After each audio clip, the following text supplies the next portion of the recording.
Hello friends, vaccine, coronar vaccine. Hello friends, welcome to my YouTube channel Rakibul's blog. তো আজি লৈ আহিছে এটা ভিডিঅ'টোৰ জৰিয়তে আপোনালোকে জানিব পাৰিব যে কৰোনাৰ ভেকচিন কি আৰু এই ভেকচিনে কেনেকৈ কাম কৰে আমাৰ দেহত। তো আপোনালোকে এই ভিডিঅ'টো সম্পূৰ্ণকৈ চাই থাকক আৰু আপুনি যদি মোৰ চেনেলত নতুন তেতিয়াহ'লে এতিয়াই সাবস্ক্ৰাইব কৰি দিয়ক আৰু এটা লাইক কৰি দিব, কিয়নো লাইক কৰিলে অলপ উৎসাহ পোৱা যায় ভিডিঅ' বনাবলৈ। তো আপুনি এতিয়া লাইক কৰি দিয়ক আৰু এটা কমেণ্ট কৰি থৈ যাব যে ভিডিঅ'টো কেনেকুৱা হৈছে। তো বলক আমি ভিডিঅ'টো আৰম্ভ কৰোঁ। কৰোনা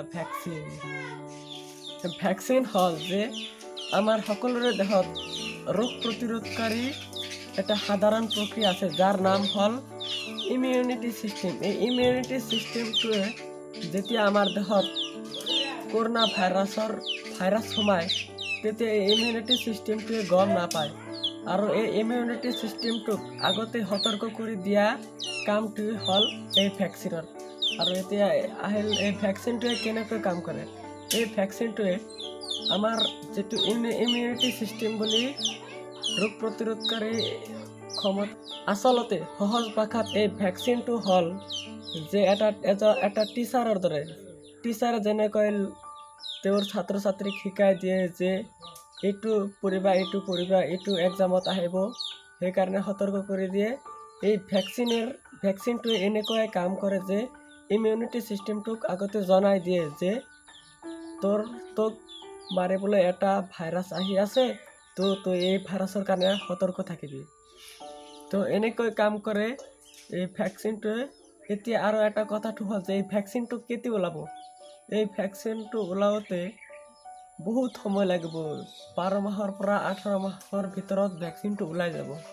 কিন্তু এই ভেকচিনটো ওলালেই নহ'ব, এইটো পৰীক্ষা কৰিব লাগিব, ষ্টেপ বাই ষ্টেপ এইটো পৰীক্ষা কৰিব লাগিব। প্ৰথমে জন্তু জানোৱাৰৰ ভিতৰত দি চাব, তাৰপিছত মানুহৰ যদি সকলো ঠিকেই থাকে তেতিয়াহ'লেহে এইটো এই জনসাধাৰণৰ মাজত লঞ্চ কৰি দিব।